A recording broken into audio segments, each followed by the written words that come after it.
Muy buenos días. Gracias a los organizadores del evento por haberme invitado y a ustedes por estar presentes acá. El tema que voy a tocar tiene que ver con lo que se ha llamado territorios inteligentes y, en alguna medida, en relación con el tema de la globalización. Esto hace parte de una investigación que estamos realizando en la universidad. Concretamente, la estoy dirigiendo con el apoyo de un economista, Andrés Londoño. Es un proceso que todavía está en curso. En consecuencia, lo que voy a presentar aquí todavía es un preliminar en algunos aspectos. En particular, cuando estábamos trabajando el tema, nos dimos cuenta que probablemente no era lo mejor hablar de territorio inteligente, sino más bien hablar de proceso de aprendizaje para llegar, eventualmente, a ser un territorio inteligente. Entonces, ese cambio no se refleja todavía, sino en unos pequeños aspectos. En particular, nos tocaría trabajar, y estamos construyendo una serie histórica, pues no exactamente una serie histórica, pero estamos planteando 3 fechas para ver cómo los distintos departamentos colombianos han venido transformándose en una serie de variables que ahora vamos a mirar rápidamente. Esa es un poco la idea.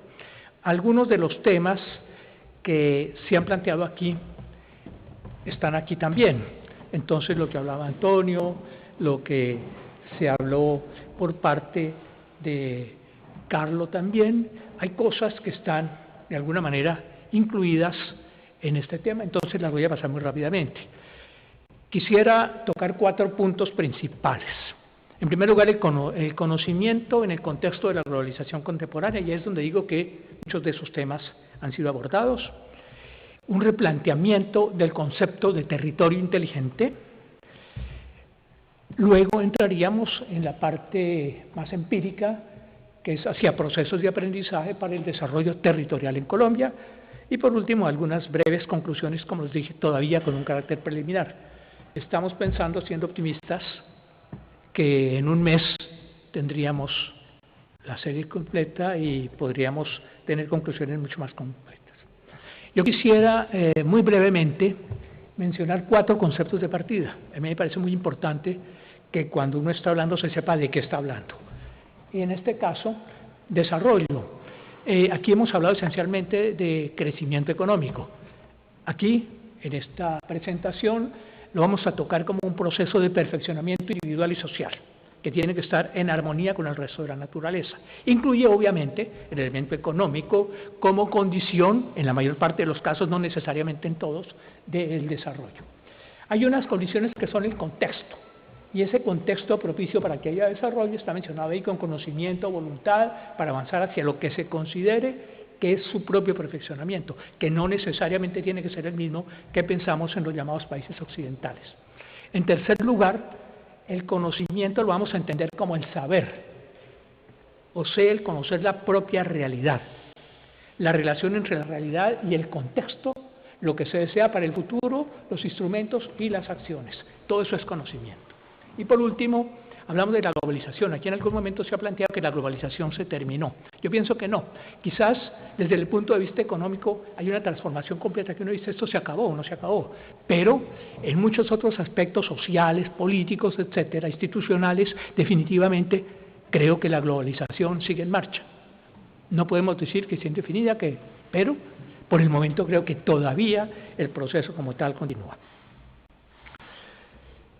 El mundo en red, todos lo sabemos, ya no tenemos este mosaico de estados, sino tenemos sobre todo conexiones que van generalmente de un centro urbano, territorio, y otro que van transnacionalmente por encima de las fronteras. Ya se habló aquí de la revolución industrial, la cuarta, que es como consecuencia de principalmente del avance de las TIC, de las tecnologías de información y comunicación, que se pasó de la mecanización a la electrificación, la automatización y ahora a la inteligencia artificial. Estamos hablando de la cuarta revolución, aquí se habló de una quinta revolución, por el momento yo me quedo en la cuarta.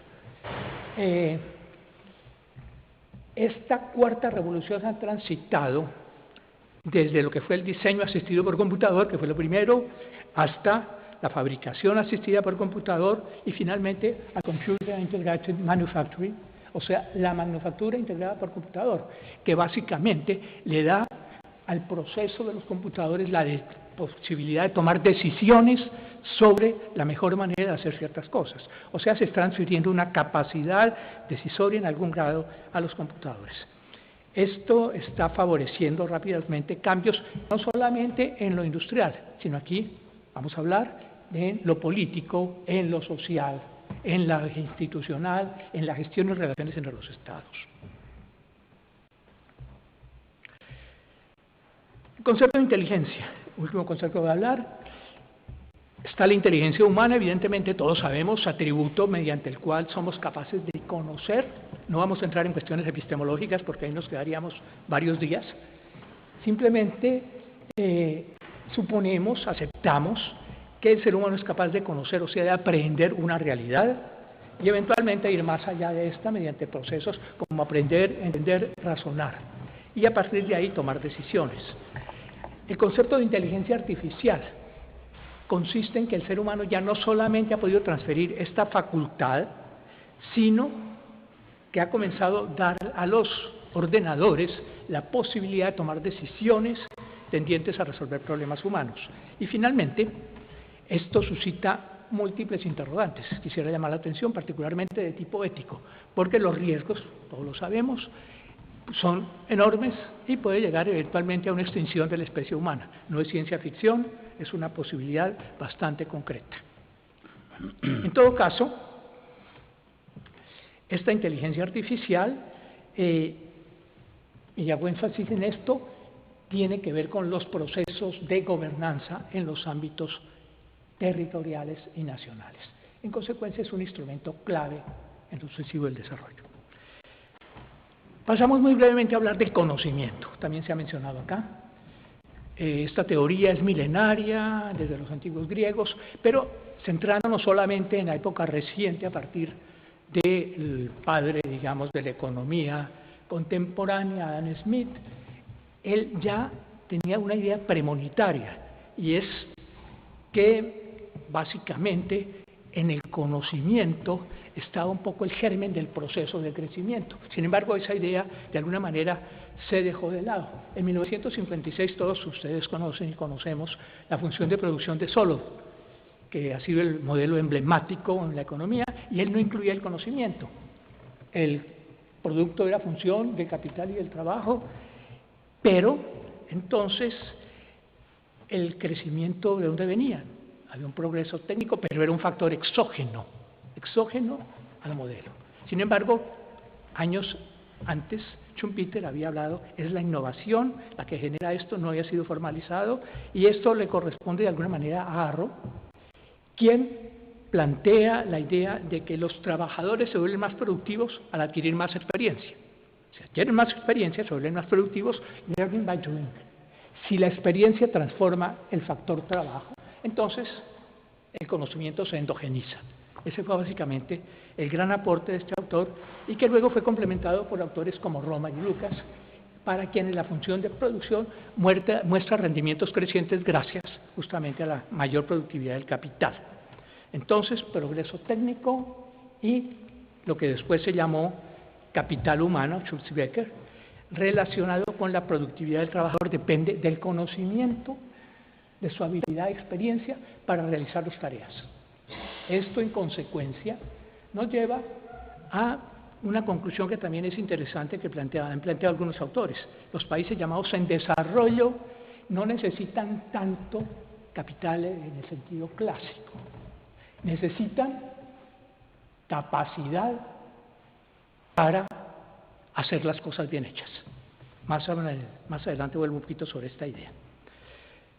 Ahora, esto, digamos, dentro de la economía dicha clásica, neoclásica, a otros autores más vinculados a la escuela estructuralista también han tocado el tema.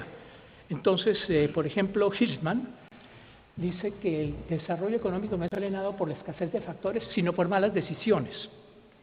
La escasez en los países subdesarrollados no es de recursos, sino de habilidad para ponerlos en juego. Quien impulsa el desarrollo y quien lo trabaja tienen que interactuar. François Perroux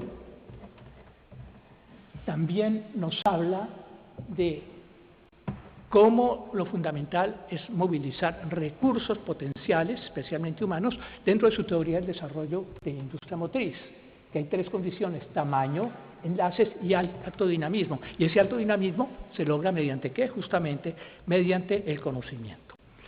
Hay un autor brasileño que es bien conocido, Celso Furtado, quien también tocó el tema, y me parece que hay una cosa interesante. Uno siempre habla, por ejemplo, para proyecciones, de conocer el pasado para proyectarlo hacia el futuro. Lo que dice Furtado es que el desarrollo se basa, además, es en la creatividad, que es la facultad de romper con el pasado, de ir más allá, de interferir en ese determinismo causal, enriqueciendo con muchos elementos un proceso social. Finalmente, para terminar este breve recorrido, para Amartya Sen, el crecimiento económico, más que conocimiento, exige capacidades, mucho más amplio, capacidades para entender el mundo, para contribuir a hacer algo por el mundo mediante la agencia y para realizar proyectos de vida. El conocimiento puede elevar la eficiencia económica y ampliar sus libertades. Estas capacidades han sido tocadas por muchos autores y evidentemente la lista más conocida, ustedes la conocen seguramente, es la de Martha Nussbaum, implica sentidos, razón práctica, afiliación, control. Yo hago énfasis en una que está aquí, en la primera y en la tercera. Los sentidos y la imaginación. El conocimiento no es solo razón. El conocimiento es imaginación, sentimiento, etcétera, etcétera, emoción, todo eso es. Y en la afiliación, ser capaces de vivir con otros, volcados hacia otros, tratar y ser tratados como seres dignos. Entonces, todo esto nos lleva a que el desarrollo no solamente es producto de la razón ilustrada, sino de muchas otras capacidades que a veces menospreciamos, ya lo dijimos. Según esto, y no me demoro, que ya lo dijeron también acá, cabe distinguir varios tipos de conocimiento: el científico, que es el conjunto de acciones validadas por la experiencia; el experiencial, que es el que resulta del ejercicio práctico de alguna actividad; el creativo, que surge de la ruptura de imaginar y plantear cosas nuevas que no tienen asidero concreto en una realidad previa; y el práctico, que es el saber hacer. Todas esas son fuentes de conocimiento. Este conocimiento está en las personas, en los grupos humanos, y por ello está dónde están las personas, o sea, sobre un territorio. Ahorita volveremos a algo sobre esto. Ahora, yo quisiera llamar una cosa. Hay un aforismo que todos conocemos, y es que quien tiene el conocimiento tiene el poder. Pero esto ha sido, creo que, mal interpretado. Tener el conocimiento no es saber, es controlar al que sabe. Yo puedo no saber nada, pero controlar un grupo de gente, y si lo controlo, yo soy el que tengo el poder, así yo no conozca. Entonces, eso tiene riesgos, por ejemplo, de ahondar disparidades, concentrar más poder en unos cuantos. Es por esa razón, desde el punto de vista internacional, por ejemplo, países que tienen el conocimiento, así el presidente no sepa nada, pueden entrar a dominar a otros países. Adquirir conocimiento implica un proceso de aprendizaje, pues ya lo dijimos. El conocimiento se construye, es endógeno, no resulta de una simple transferencia, tiene que ser asimilado y apropiado por un grupo humano. Siempre es posible adquirir nuevos conocimientos. Entonces, realmente es un proceso que puede llegar hasta el infinito. Y puede adquirirse por procesos diferentes al tradicional de arriba hacia abajo. Entonces, ya mencioné nociones como aprender haciendo, learning by doing, aprender usando, invierte en la transmisión formal del conocimiento top-down. Y hay también conocimiento que va de abajo hacia arriba, no es solo horizontal. El consumidor le puede enseñar al productor. El productor aprende del consumidor, porque el consumidor le dice qué es lo que quiere, qué es lo que le gusta. Este conocimiento tácito, mencionado ya acá también, entra de modo no formal en las competencias y habilidades de los agentes económicos, sociales y políticos. Ahora, esto es importante, porque mientras mayor sea este conocimiento, mayor será el potencial en un determinado entorno. Resumiendo, el conocimiento se obtiene en dos fuentes: laboratorios y en la práctica cotidiana. Llevado esto al ámbito territorial, un territorio inteligente se supone que tiene un sólido aparato de investigación, eso es lo que siempre se ha planteado, pero no basta con eso. Solo puede potenciar si hay un entorno que sea capaz de asimilar ese conocimiento y proyectarlo hacia determinados objetivos. Bueno. Vamos a dejar esto porque si no, no terminamos. Yo quisiera llamar solamente la atención sobre un hecho. La innovación se ha considerado evidentemente como factor fundamental para el crecimiento y para el desarrollo, pero, todos lo sabemos, la multiplicación desaforada de innovaciones pone de manifiesto la insostenibilidad del modelo de desarrollo predominante. Es un modelo absolutamente insostenible en el mediano y largo plazo, no solo en lo económico y en lo ambiental, sino también en lo político, porque la creencia de que las tecnologías de punta tienen la respuesta a todos los retos de la humanidad tiende a transferir el poder real a quienes lo controlan y hacer de la democracia una entelequia, como lo señala Acemoglu como uno de los riesgos de todo este proceso que se está dando ahora. Por ello, planteamos aquí que la condición esencial de una estrategia de desarrollo es aprender cuáles son los límites del aprendizaje.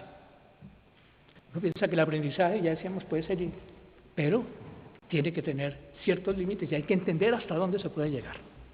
Bueno.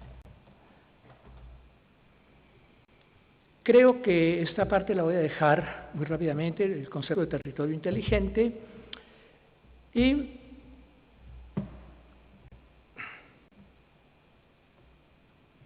generalmente asociado con las ciudades por cuanto son nodos a los que confluyen las distintas corrientes de información, tal como lo señala Vázquez Barquero. Sin embargo, pese a la intención, no todas las ciudades logran aprovechar las ventajas. Una cosa que quisiera señalar es cómo las ciudades no solamente son receptoras de impulsos, sino que, además de eso, pues tienen que tener una serie de funciones.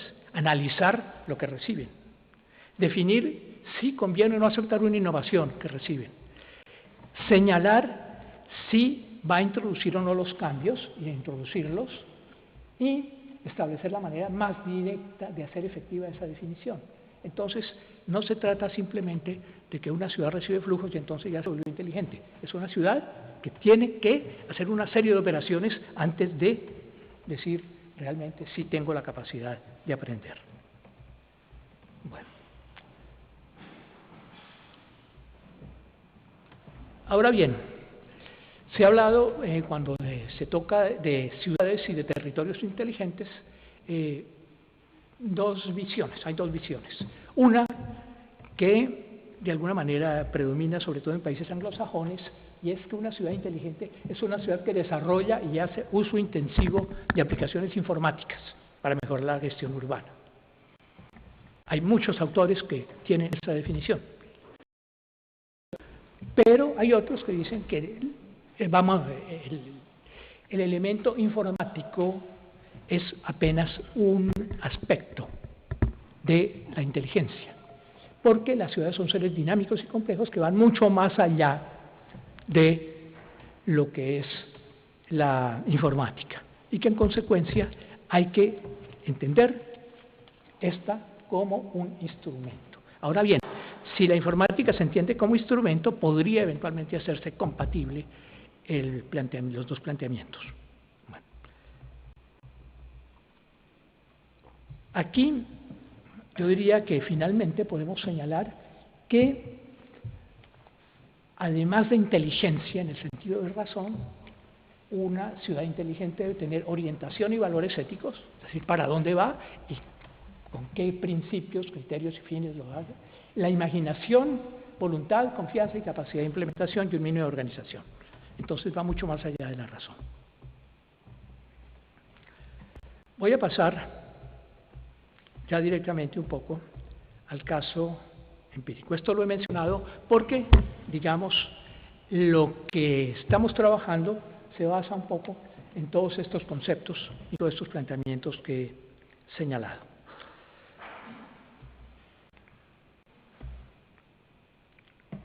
La primera pregunta que nos hicimos es si todavía el concepto de territorio inteligente tiene algún sentido para un país supuestamente en desarrollo como Colombia.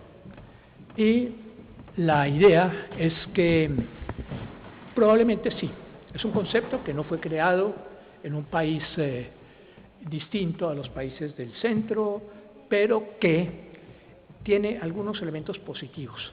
Por una parte, pone en realce la autonomía y el bienestar de sus habitantes. Por ejemplo, hay riesgos enormes, pero no sería raro, y según está comenzando a darse, que las decisiones ya no requieran ser tomadas por la vía de representantes.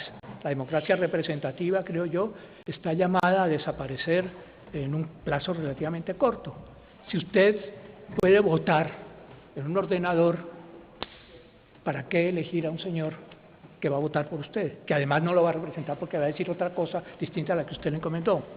Entonces, hay cosas que están transformándose en lo político que son profundamente impactantes. Por otro lado, resalta el conocimiento, que va más allá. Conocimiento sí, pero tenemos que ir más allá. Privilegia el respeto a la diversidad. Es una de las características que los autores han planteado como condición de una región, de una ciudad, de un territorio, de una región inteligente. Ser tolerante y respetuoso con la diversidad.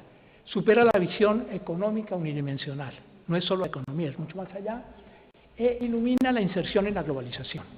Finalmente, aprovecha lo que se puede aprovechar de la revolución informática. Pero ya lo dijimos, los riesgos son enormes, aquí no vamos a demorarnos en esto. Cuando entramos ya a mirar concretamente cómo manejar esta cuestión, encontrábamos que el análisis de los procesos de aprendizaje exigen variables que han sido poco incluidas dentro de las estadísticas de las ciudades y regiones colombianas. Entonces hay cosas que quisiéramos medir de eso que hemos señalado, pero que definitivamente resulta prácticamente imposible de encontrar variables o indicadores que nos lleven efectivamente allá. Entonces, hay algunos que hemos podido, ahorita mencionaré metodológicamente, pues, digamos, hacer unas equivalencias, pero todavía falta. Nosotros hicimos entonces un análisis de las 33 capitales colombianas. Este es el mapa de Colombia, ahí hay 33 departamentos. Y ¿es posible? De acuerdo. ¿Cómo? 2 minutos. 2 minutos. Bueno, 33 departamentos y entonces sobre esos se está trabajando. Es un país con una topografía extremadamente compleja. Entonces, si ustedes miran acá, está partido en 3 cordilleras y esta región corresponde a lo que se llaman los llanos orientales, que es la Orinoquia, esto es la Amazonía, y donde está concentrada casi toda la población y las actividades es acá. Ahora, cuando uno mira realmente lo que ha ocurrido en las capitales, y entonces paso ya simplemente a dar unos primeros resultados, vamos a encontrar que son las capitales que están en esa zona, las capitales que reúnen más elementos positivos. Estas que están por acá, por estas zonas, definitivamente no hay casi ni estadísticas. Entonces, el hecho de tratar este tema sin tener en cuenta ese contexto puede llevar a profundizar aún más las disparidades regionales que en Colombia son muy grandes. Bueno, nosotros trabajamos, y con esto termino, con más o menos inicialmente 109 variables, luego los organizamos en 8 categorías, hicimos cálculo de índice con método de componentes principales que ordenan los indicadores de acuerdo con su importancia y finalmente encontramos, pues, muy rápidamente,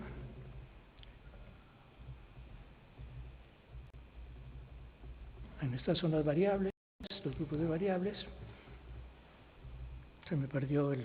Bueno, el hecho es que cuando uno mira los resultados total, entonces aparece que la capital, y eso no es raro, Bogotá, es la que tiene las mejores condiciones.